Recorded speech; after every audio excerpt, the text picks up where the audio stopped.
Hi everyone, let's go through properties of determinants. There are 8 properties of determinants. Let's go through each one.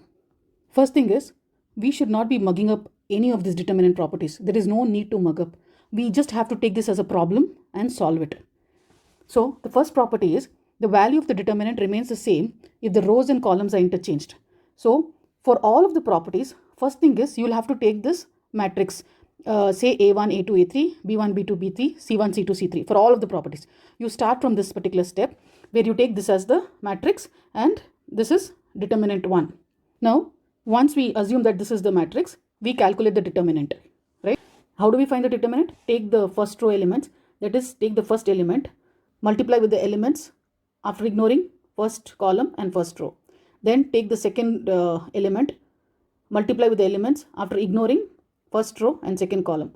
Then take the third element, ignore the first row and third column, right? This way you get the determinant. Now call this as expression 1 or equation 1, right?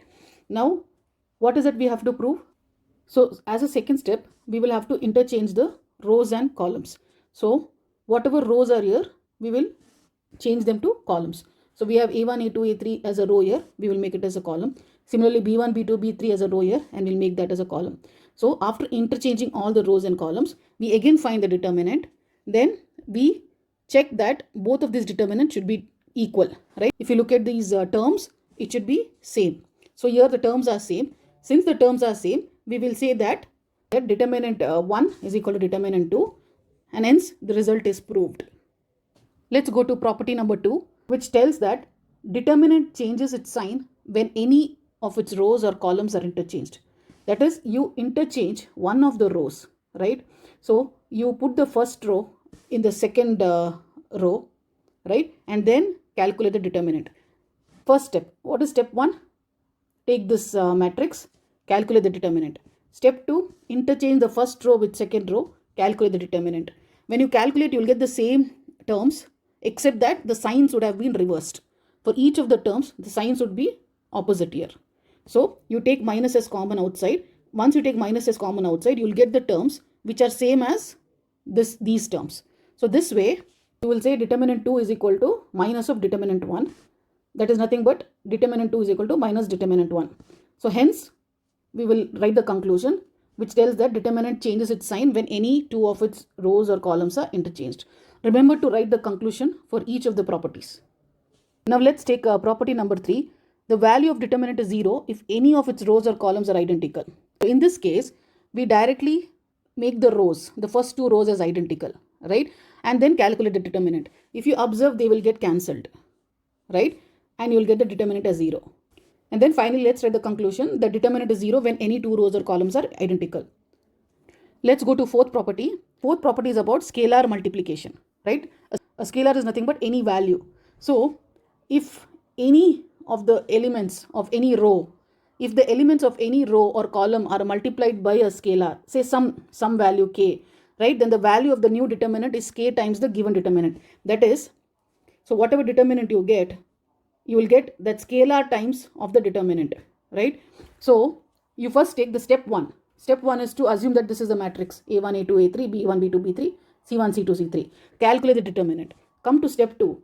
Multiply first row with a scalar, say k. So multiply the first row elements with k and then calculate the determinant. Now you compare both of these, right? Now all the elements are same actually for both of these determinants, except that there is one scalar that is getting multiplied. This k is getting multiplied with all the terms. So now you take k as a common factor outside. Then you will see that determinant 1 is equal to k times determinant 2, because this entire thing is nothing but determinant 1. So k into determinant 1 is determinant 2.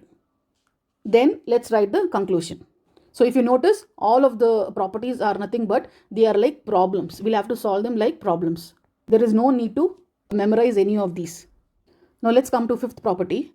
Here it tells that if each element of any row of a determinant is the sum of two terms, the determinant can be expressed as the sum of two determinants. So first you take the first row. So let's take the first row, add it with some term, say x, y and z. We add it, right? So once you calculate the determinant, what's going to happen finally is you're going to get terms like this. Finally, you will get matrices like this, right? Whatever you have added with first row elements, those elements, that is x, y and z is what we added. So x, y, z will be here and we'll get the same matrix. We'll get the same matrix, just that instead of a1, a2, a3, we'll get x, y, z.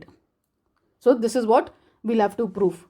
So now as a step 1, you calculate the determinant. Now here you will have to split this a1 plus x, a2 plus y, a3 plus z. You'll have to split it. That is, how do you split it? You take a1 and multiply these entire terms, take x and multiply these entire terms. Similarly, a2 with all these terms, y with these terms, a3 with these terms, z with these terms, right? Once you multiply, you will get it like this. You will get the expression like this. Now, if you see this a1 into b2 into c3, a2 into a3 into, if you look at these blue colored terms, right? The terms that have been highlighted with blue, these terms are nothing but determinant 1.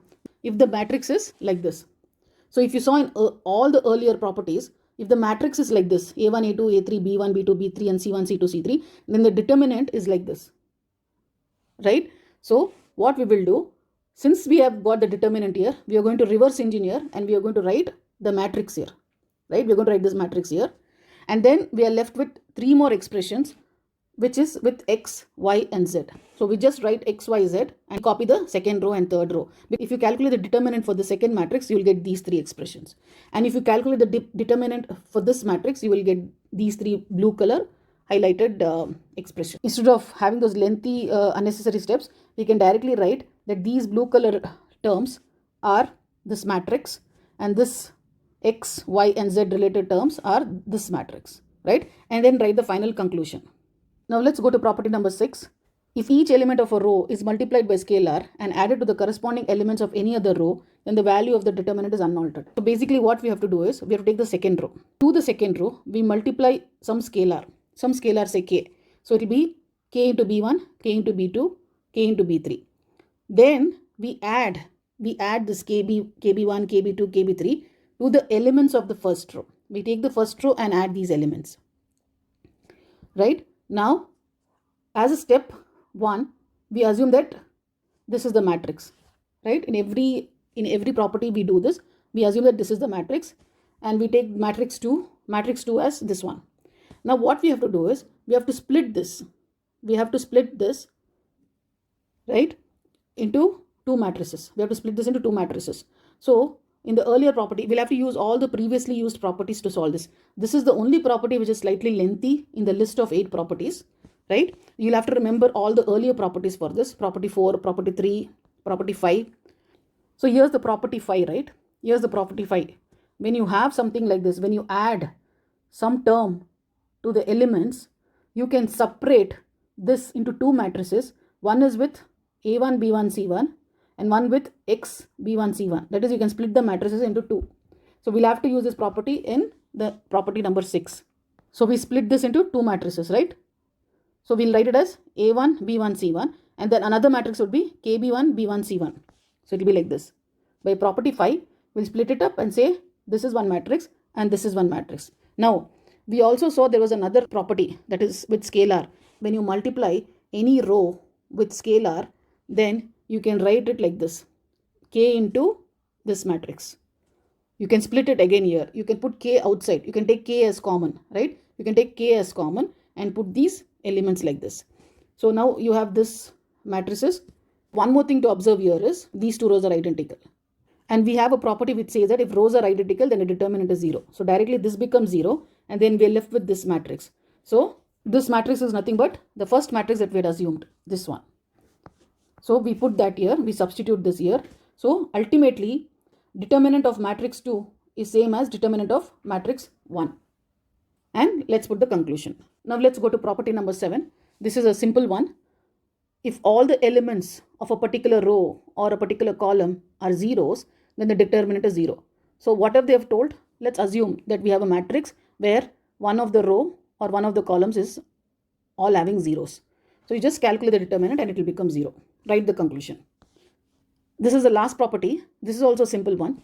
If all the elements on the side of the principal diagonal, that is, this is the principal diagonal, elements, that is if you take the elements from left to right, like this is left top and this is right bottom. From left top to right bottom, the diagonal elements, the diagonal is called as principal diagonal. All the elements besides the diagonal, if they are zeros, then the determinant is nothing but the diagonal elements itself. That is, here the principal diagonal is a1, b2, c3. So if you calculate the determinant of this, a1 into b2 into c3. And then let's write the conclusion. So with this, I have completed the revision of determinant properties. Thanks for watching.